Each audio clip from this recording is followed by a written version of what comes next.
Hello and welcome to my channel. My name is Karina and I'm an expert in public relations and mass communications. And today I'm gonna follow up with the previous video and I'm going to talk about how to manipulate yourself and how to accept the good kinds of manipulations, because there are such. Not all manipulations are actually bad, because you can manipulate your own mind, or you can ask somebody for assistance to manipulate your mind in order to make it work for you in a better way. One example that I can think of it is when you work with a psychologist. Let's say you have some psychological issue. For example, I have dealt with anxiety. And I had a whole therapy, and we also did the practice MDNR. And that actually really helped my mind to restructure in such ways that certain beliefs that I had that were coming from childhood and from certain situations in the childhood, they actually changed my perspective today.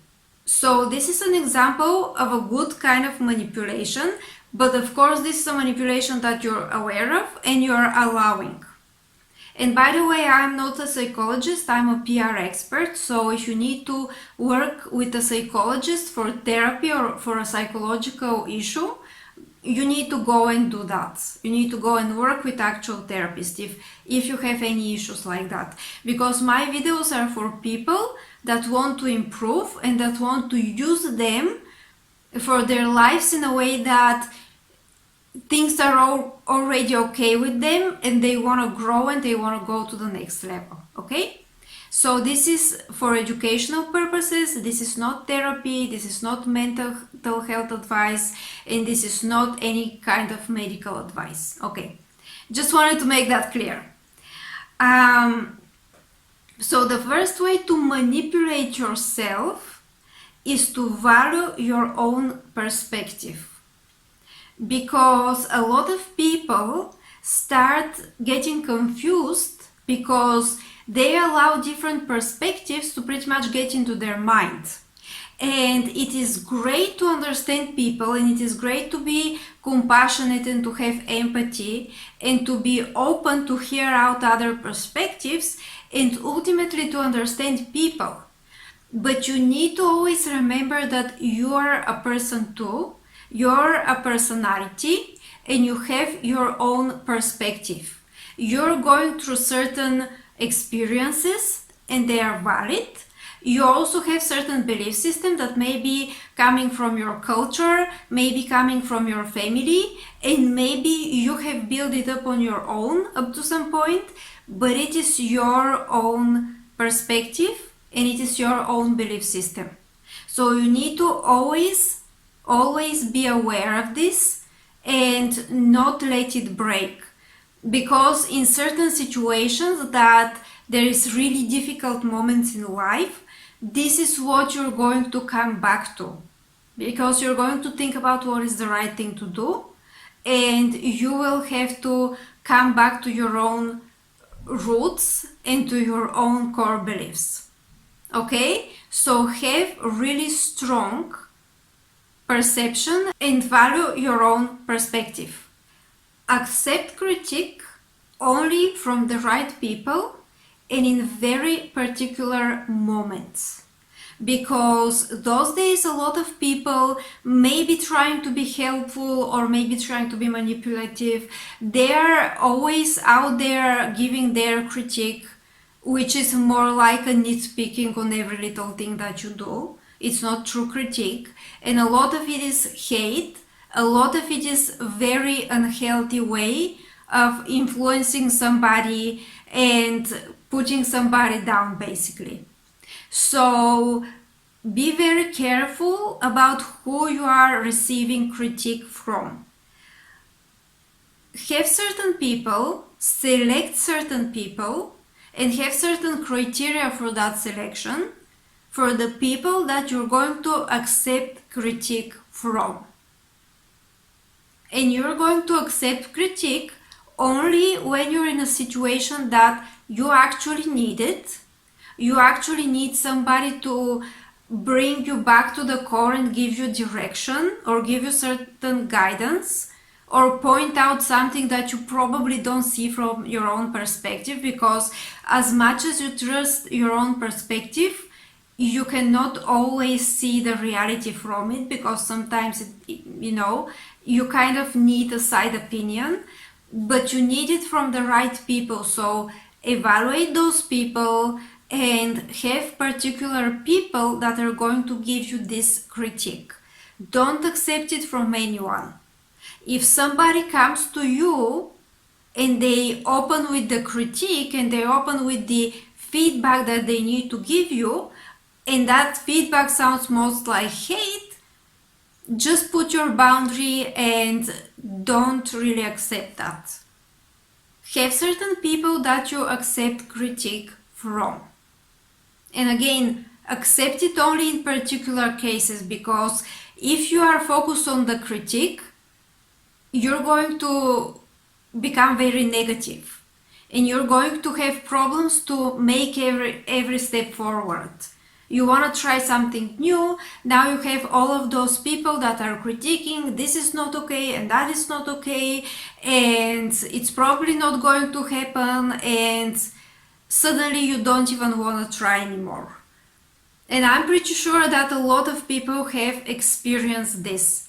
Okay, so again, this is again a way to manipulate yourself, because all of those negative feedback is going to come, especially right now with the social media.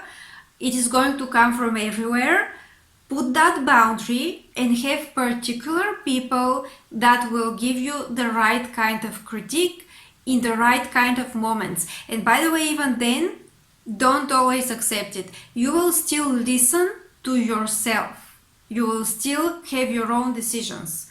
You can say, okay, I hear what you're saying. That's a valid point. Let's say they're saying something negative. I still want to do it this way. You can actually say that because it's ultimately your own decision, right? Critique doesn't mean control. That's the other thing that you need to understand. Critique is not control. Critique is something that may, if done in the right way, it can give you direction to improve yourself and to grow. But it is not control. It is not taking your power away, and it is not giving the decision power over your life and your business and your career to somebody else. Critique is a critique, and that's all it is. You can accept it, you cannot accept it, and have particular, very specific people that you accept it from. And as of yourself, that self-critic voice, shut it down a little. Don't be overly critical to yourself. The way that you should be critical to yourself is like, you see something, oh, that doesn't look good. Okay, you know what? I'm gonna fix it. How to fix it? I'm gonna take this and that steps to fix it.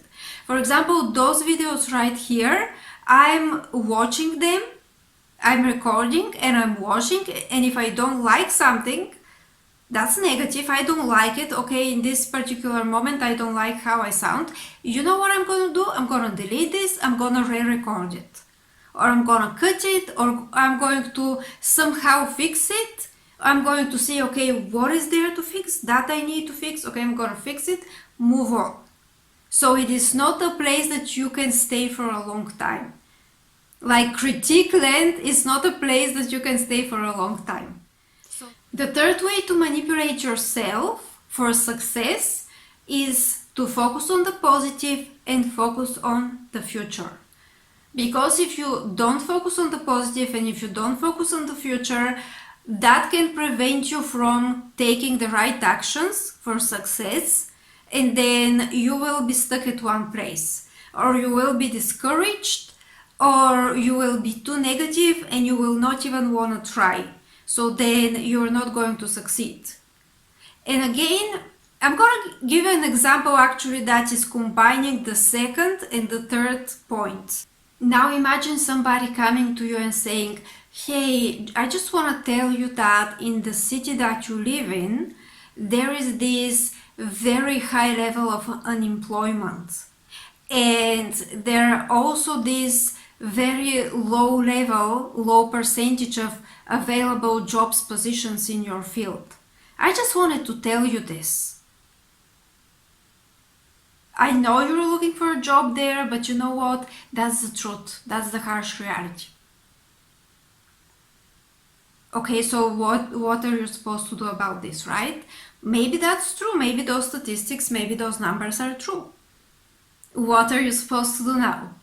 Are you supposed to say, oh, okay, you know what, I'm just gonna sit here, I'm just gonna sit home, not gonna look for a job? Why?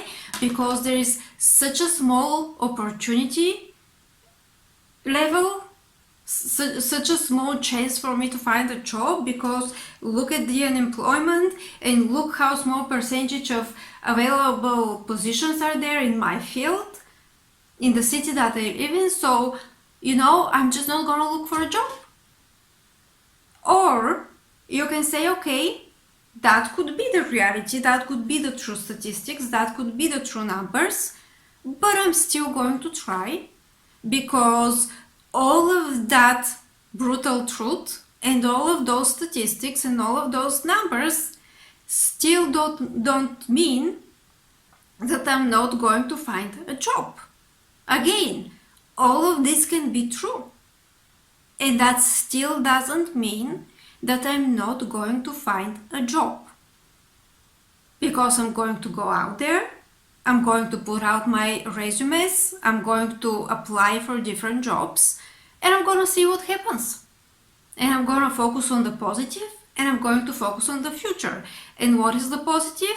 Well, I'm a very capable person, I'm a professional, I'm a specialist, I have experience, so the possibility of me finding a job is still very high.